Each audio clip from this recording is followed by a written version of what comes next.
Alright, so we can finally purge our files, whether it's the 7 years or some states have longer holding requirements, retention requirements.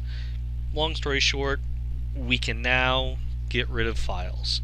If they're paper, we have to either incinerate them, shred them, pulp them. We got to completely destroy them.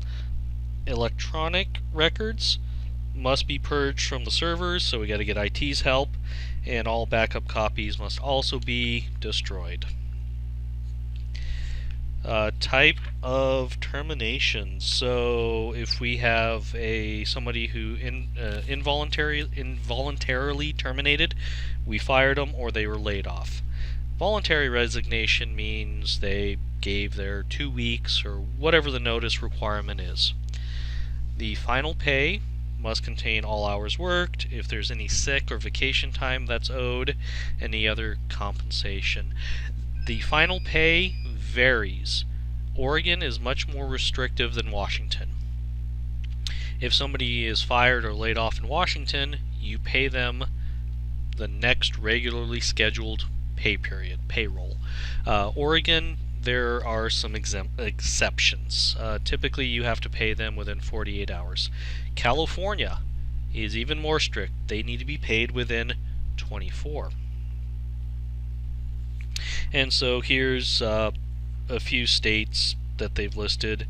Arkansas within 7 days. California at time of discharge.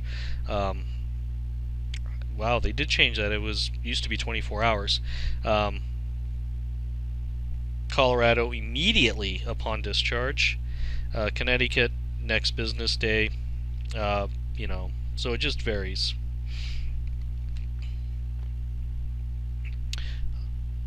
So some more selected states.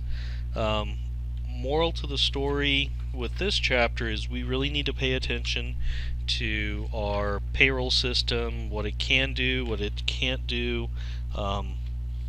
We need to make sure that we're keeping our records safe and secure, that they're not being published on the internet, the dark web.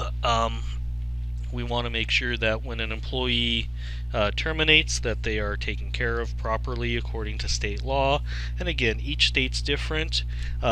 Employers who operate multi-states, they really have to pay attention, and a lot of them outsource the payroll.